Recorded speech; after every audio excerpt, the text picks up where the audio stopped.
یہ جنگل کی کہانی ہے۔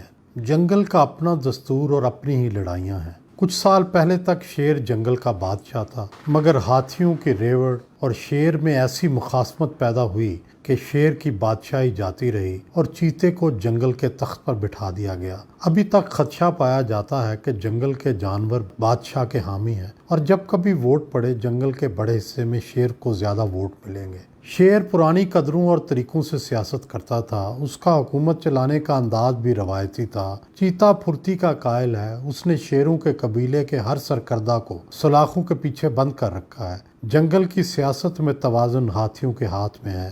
ہاتھی بڑے ریوڑ کی شکل میں رہتے ہیں، ان کی یاداشت تیز ہے اور یہ سارے اپنے قبیلے کے سربراہ کے ڈسپلن کے پابند ہیں۔ شیر کو اقتدار سے نکالنا آسان نہ تھا، مگر ہاتھیوں کے گروہ نے شتر مرغ کو منصف بنا کر شیر کو آؤٹ کر دیا۔ ہاتھی چیتے کو اقتدار میں لے تو آئے ہیں، مگر 100% اس کے احکامات بھی نہیں مانتے۔ شیر بیمار ہوا تو ایک دوست بوڑھا ہاتھی اس کی مدد کو آیا اور اسے باہر علاج کے لیے بھجوا دیا۔ چیتا اب روز کہتا ہے کہ میرے ساتھ دھوکہ ہوا۔ شیر کو دھوکے سے قید سے نکال کر محفوظ مقام پر پہنچا دیا گیا۔ شیر پہلے تو خاموش رہا، مگر چیتے نے جب سے روزانہ شیر کو چیلنج کرنے اور واپس بلوانے کے بیان دینا شروع کیے ہیں، شیر اب بولنے لگا ہے، اور شیر جب بولے گا تو چھپر پھاڑ کر بولے گا۔ چیتا اور ہاتھی اتحاد ویسے تو مثالی ہے، لیکن اگر چیتے نے شیر کے علاج کے پیچھے محرکات کو جاننے کی کوشش کی تو ہاتھی ناراض ہو سکتا ہے۔ جنگل میں دریائے سندھ کے آخری حصے پر گوریلا حکومت قائم ہے۔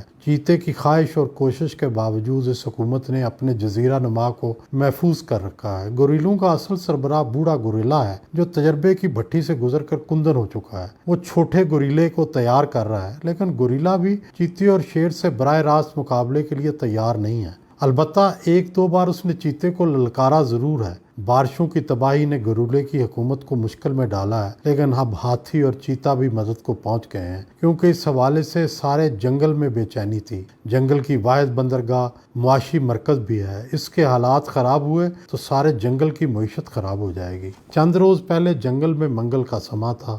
چیتا اپنی 2 سالہ کارکردگی جنگل کی عوام کے سامنے پیش کر رہا تھا۔ ہاتھی بھی سجے سجائے اور تمغے لگائے موجود تھے۔ شیروں کی نمائندگی شیر بادشاہ کو چھوڑنے والے ساتھی بھی کر رہے تھے۔ یہ شیروں کا فارورڈ بلاک ہے، جو اب چیتے کی حکومت کا حامی بن چکا ہے۔ 2 سالہ کارکردگی کی تفصیل بڑی متاثر کن تھی، مگر جنگل کی مخلوق مطمئن نہ ہوئی۔ ایک چالاک لومڑ نے تو چیتے بادشاہ سے یہ سوال بھی جڑ دیا کہ پہلے بادشاہ کے دور میں اناج عام ملتا تھا، اب کیا ہو گیا ہے؟ چیتے بادشاہ نے فوراً کہا، یہ سارا شیر کے مافیا کا کیا دھرا ہے۔ برسوں سے یہ مافیا راج کر رہا ہے، اور اب بھی ہماری حکومت کو یہ مافیا چلنے نہیں دے رہا۔ اس پر خوشامدی کووں نے زور زور سے کائیں کائیں کر کے چیتے بادشاہ کی ہاں میں ہاں ملائی۔ جنگل کے جنگلی تجزیہ نگاروں کا خیال ہے کہ دسمبر تک چیتے اور شیر کی جنگ ٹھنڈی ٹھنڈی رہے گی، لیکن جب سے شیر کو واپس بلانے کے حوالے سے پیش رفت شروع ہوئی ہے، شیر نے بھی اپنی ڈوریں ہلانی شروع کر دی۔ پہلے شیر نے اپنی بیٹی کو باہر نکالا، اب شیر نے اپنے قائم مقام بھائی کو بھی بندرگاہ کی طرف روانہ کیا، اور وہ وہاں گوریلے باپ بیٹے سے بھی ملا، مگر معاملہ نشستن گفتن برخاستن تک ہی محدود رہا۔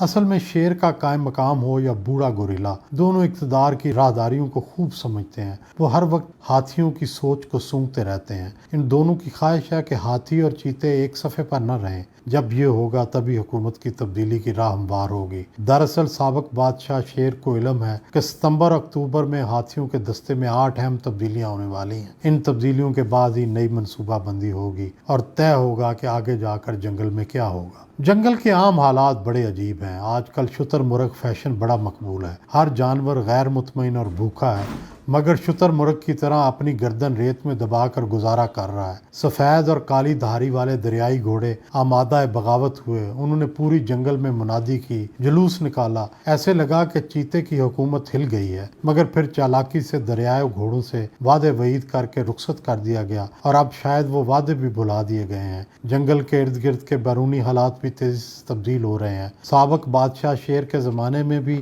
بیرونی حالات انگڑائی لے رہے تھے۔ اس زمانے سے لے کر اب تک فیصلوں کو ٹالا جا رہا ہے، مگر ایک وقت آئے گا کہ چیتے اور ہاتھی کو بیرونی دنیا کے بارے میں اپنی پالیسی وضع کرنی پڑے گی۔ سچ تو یہ ہے کہ ہمارا جنگل اس وقت بھنور میں ہے۔ افغانستان میں عالمی سطح پر بڑے فیصلے ہو رہے ہیں، ان فیصلوں میں ہم فریق ہوں یا نہ ہوں، ان فیصلوں کے اثرات میں ہم فریق ضرور ہوں گے۔ گزشتہ 41 سال سے ہم افغانستان سے آنے والے بارود اور لاشوں کو بھگت رہے ہیں۔ اب ایسا کچھ کرنا ہوگا کہ ہمارے جنگل میں امن رہے اور افغانستان میں جو بھی ہو وہ وہاں تک ہی محدود رہے۔ جنگل کی بادشاہی عجب شے ہے، جو بھی بادشاہ بنتا ہے وہ ماضی سے سبق نہیں سیکھتا۔ تاریخ یہ سبق سکھاتی ہے کہ نہ کوئی شیر ہمیشہ سلامت رہتا ہے اور نہ کوئی چیتا ہمیشہ برسر اقتدار رہے گا۔ جنگل اور اس کی مخلوق کا بھلا کرنے والے چاہے اقتدار سے رخصت بھی ہو جائے، اس کا نام زندہ رہتا ہے۔ بقول چیتے کے وہ ایک طویل جدوجہد کے بعد آیا ہے۔ ضرورت اس بات کی ہے کہ وہ اپنے گرد ماہرین اور سیاستدانوں کی ایسی ٹیم رکھے جو اس کو ترجیحات کے بارے میں صحیح مشورے دے۔ فی الحال کوئی میگا کرپشن کیس نہیں ہوا تو کوئی میگا پروجیکٹ بھی سامنے نہیں آیا۔ جنگل کی بادشاہی جاتے دیر نہیں لگتی، وقت ضائع نہ کریں۔